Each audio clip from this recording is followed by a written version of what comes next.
in this exercise, we will create a new React component and add it to our React application.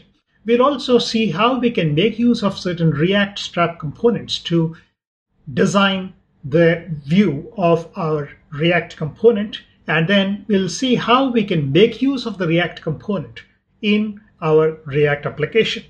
We'll also see the concept of state in a React component when we design this new component and add it to our application. To get started with this exercise, first go to the exercise instructions, and then right up top you see this images.zip file. Download this images.zip file to your computer and unzip it, and then you will get a folder named images. Then within your project, go to the public folder and then create a new subfolder under that named assets, and move the images folder into this assets folder. So let me go ahead and do that and show you the resulting project state. Once you move the images folder into the assets folder, you would see that in the images folder, you will see a bunch of PNG files that I have supplied to you, which we will make use of in creating the view for our new React component that we are going to add to this application. Next, go to the source folder, and in the source folder, let me create a new folder there named components. The reason for this is that I will store all my React components in this components folder. That's just the convention that I make use of when I write my React applications. And it's just a convenient way of organizing your components into one single location. So within this components folder, let's create a new file and name this as menu component.js. And in this menu component.js, I'm going to add in my new component.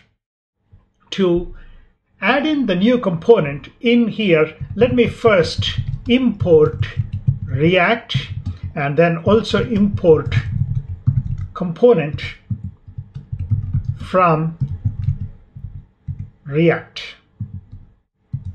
because that is what will allow me to create a React component. And once we do this, let's create our new component here as a class component. And so I will type class menu extends component. So as you can see, this is how you would add in a new component to our React application. And the name of this new component is menu. And within this menu component, I'm going to first define the constructor for this component.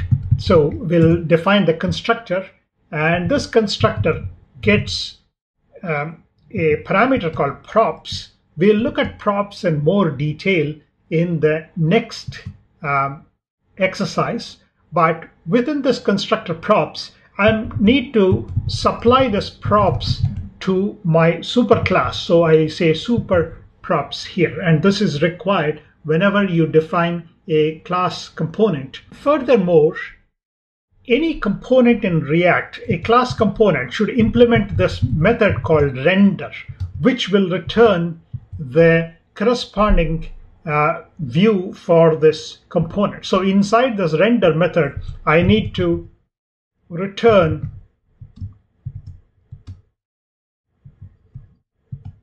the view for this component. So I'm going to create this return value here, and you can see the red squiggly line telling me that this is empty at the moment, so I need to fill that in appropriately.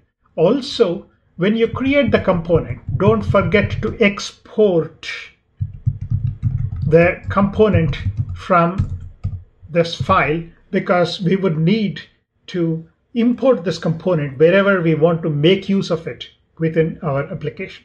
So there you go. We have completed the basic structure for a component. So a class component would be defined like this. So you first extend the component, you define the constructor for it, and then also implement a function called render inside this component, which will return what needs to be displayed on the UI by this component. And don't forget to export the component from this file. That's it. So anytime you need to create a new component, this is how you would go about creating the new component. Now that we have created the new component, let's decide what we want to return from this component. So inside this component, I'm going to first define a div with the class name as container and div here. And from your knowledge of Bootstrap, you understand why we define a container. And then inside this container, I will define a row div here. Again, from your knowledge of Bootstrap, you understand what a row is meant for. And the moment I define this, you can see that the red squiggly line has disappeared because I am returning something from this component. Now, obviously, there is nothing inside this div here. So if you render this component, it will just render a blank screen. Now, inside here, I'm going to construct what my component is going to return. So in this component, since it is called menu, so this menu component is going to construct a list of dishes for my restaurant. So as you saw in the previous exercise, we created this restaurante confusion. So this is going to be the web application for my restaurant that is going to display a list of dishes in my restaurant. So that's what I'm going to construct inside this menu component. Now, to help me to construct this menu component, I'm going to import a media component from React Strap. And I'm going to make use of that in order to construct my menu for my restaurant. So inside here, I'll say import media, and then in here, I'm going to say media, and it'll say list. So this is going to display a list of items for my restaurant. And so we'll say media list here. And in here, I'm going to include a JavaScript variable called menu, which I'm going to define in a short while. Now you're saying I can make use of JavaScript variables inside my JSX code? Indeed, that's what we learned in the previous lesson. So this menu, so what is this menu? I'm going to define this menu as a JavaScript constant here. So I'll say const menu, and we will leave it at this point, and we'll come back to define this menu a little bit later. But first, let's bring in some data into my component so that I can make use of that in order to construct my list of dishes for my restaurant. Now to do that, we'll go into the constructor here, and then I'm going to define a state for my component here. What is the state? The state stores in properties related to this component that we can make use of. So inside this state here, I will define a property called as dishes. And inside this dishes, I'm going to define this as a JavaScript object which contains a list of dishes here. Now, in order to save myself the trouble of typing in all these, what I would suggest for you to do is to go to the code snippet that I have given in the exercise instructions and simply copy the JavaScript objects that contain the details of all the dishes and then paste it in here. So here you can see that I have copied in all the dishes information from my instructions, exercise instructions, and then pasted it in here. Now typing this one by one is going to take a lot of time, so it is more easier to simply copy and paste this code in here. So now I have this dishes property here, which consists of 4 JavaScript objects, and each JavaScript object has an ID, name, an image reference, a category, a label, and a price and a description here. Now we're going to make use of these in order to construct our list of items in my menu here. Also note that the image field here refers to this assets/images. So that is why we moved all the PNG files into that folder in our public folder. So after pasting this, let's go ahead and construct the items in the menu here.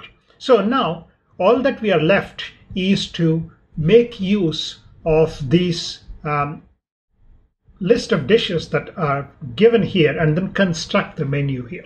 Now this is where I'm going to make use of the array that is defined here. So this dishes that we have defined here is an array of JavaScript objects. So I'm going to take that JavaScript object. So when you define a property like this in the state, you can refer to this within your code here as saying this state dishes. So you see that the dishes property has been defined on the state, and then I'm going to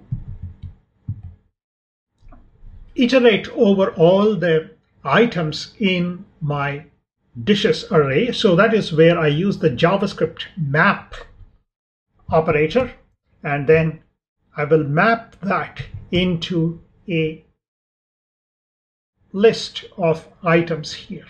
So I say map and then dish. So I'm sure from your knowledge of JavaScript, you understand how the map operator works. So in here, I am using an arrow function to define what is going to be returned by this map operator. So this means that I will be iterating over every dish in the dishes array here. For every dish, I am going to return. So you see how I define this here. I'll say return. For every dish, I'm going to return a layout for the dish here. So I'll say div key dish ID. I'm going to explain that in a minute, and we'll say class name call 12 mt5. Again, from your knowledge of Bootstrap, you understand what call 12 is, and mt5 means give a top margin of 5 units to this, and then inside this div. So inside this div, I'm going to construct the view for each of the items in my dishes here. So now you're wondering why we need this key here. Now, whenever you construct a list of items in React, every item requires a key attribute to be specified for it. So this is where we are taking a list of items and then rendering them here. And then so the key helps when React is rendering these items on the screen, the key helps React to recognize each one of these elements. And while it is updating the screen, so the keys will enable it to identify each of those elements uniquely. And so when it sees that it needs to update the user interface, in case, for example, the dishes, we add in more items into the dishes and the UI needs to be updated, then it uses this key property to uniquely identify each item that has been rendered in here. So that's the reason why whenever you render a list of items, you always give a key property to each of those items. And in here, since each dish, as you can see, has a unique ID already assigned to it, I'm just going to use the dishes ID as the key for each of these items there. So that's how you render the list of items in the menu. Now, how do we render each item in the menu? So this is where I'm going to use the media class that I have defined here.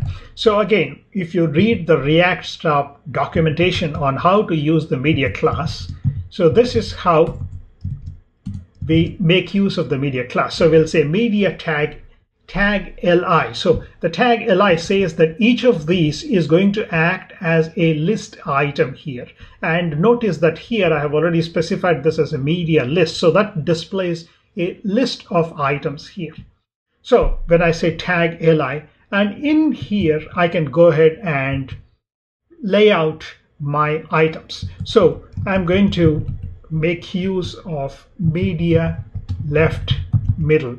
So if you remember how we use the media objects in Bootstrap in the previous course, you understand what we are doing here. So this is React Strap's way of specifying here. So this particular media element here is going to help me to display the image here. So I'll say media object source is dish image. Now, if you recall how we used the media object in Bootstrap, you would begin to see why we define it this way.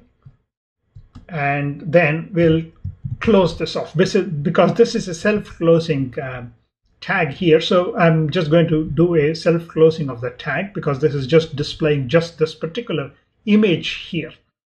And then below that, I'm going to display the media body with the class name ML5, meaning give a left margin of 5 units for this.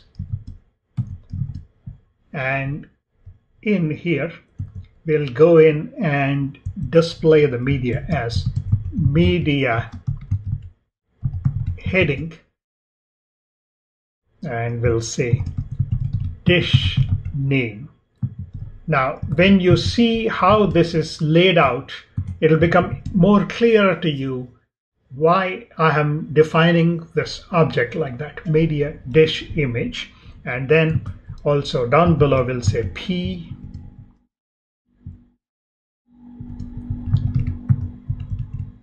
dish description.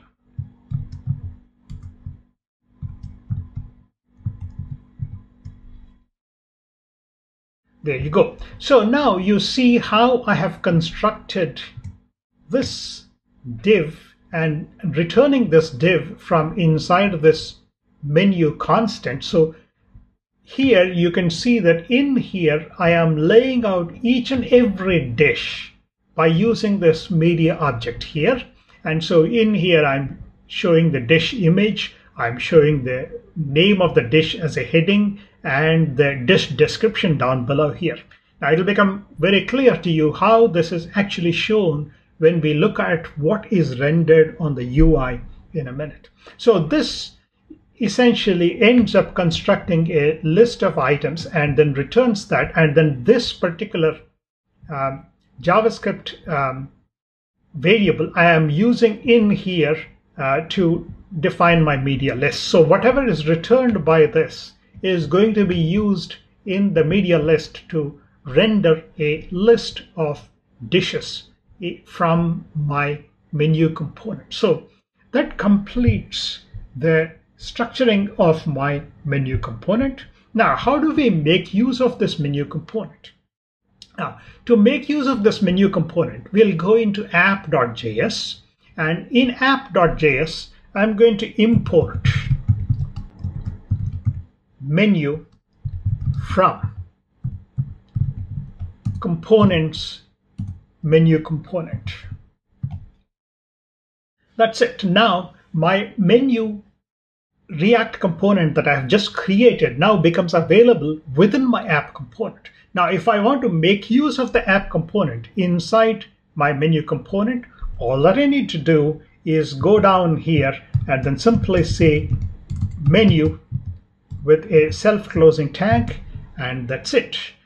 Now my menu component will be rendered below the nav bar in my app component. So now you can see how I have subdivided my UI into two parts. There is this one menu component, and then on top you have the navbar component, which is enclosed inside this app component, which is then rendered by the index.js file here as a single component. So you can see how one component can be imported into another component and then made use of in the other component in order to construct the overall user interface. You will see me repeatedly doing this when I construct the user interface for my application. So with this, let's save all the changes and go and take a look at the resulting page in our browser.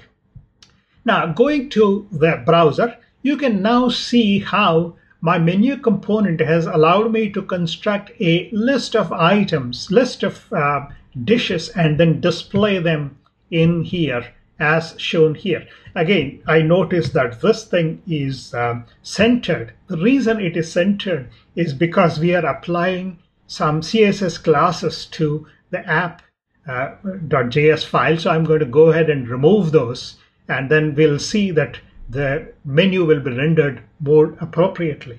So again, going back to the app.css file, in the app.css file, let me go to the app.css file.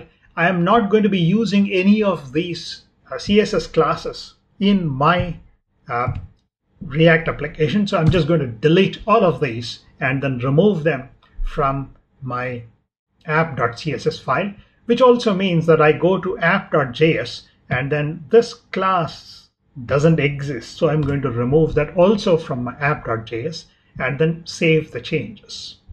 Returning to the browser, you can now see how my list of items in my menu is now constructed and then rendered on the user interface. So this part, this list of dishes that are displayed here, is constructed using the menu component. And this, of course, is the navbar component which we have used in the app component. And summed up together, this is now constructing my user interface. And you can see how the media object allows me to display an item in the list of items with an image on the left side and then the details and the description on the right side. So this is how the media object in Bootstrap works. And I have basically used the React Straps implementation of the media object from Bootstrap in order to render each of these items in my list of items that is displayed here. That's it. So we have now seen how we can easily construct a menu component and then make use of that within our React application. With this, we complete this exercise. This is a good time for you to do a git commit with the message components part 1, because there is a part 2 to this exercise which we will do after the next lecture.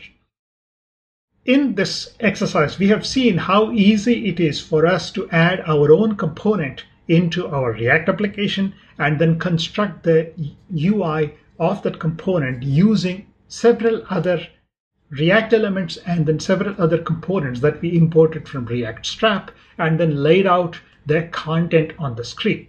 We have also seen how we can make use of the state of a component to store some data and then make use of that when we construct the UI for the component, as we have seen in this exercise.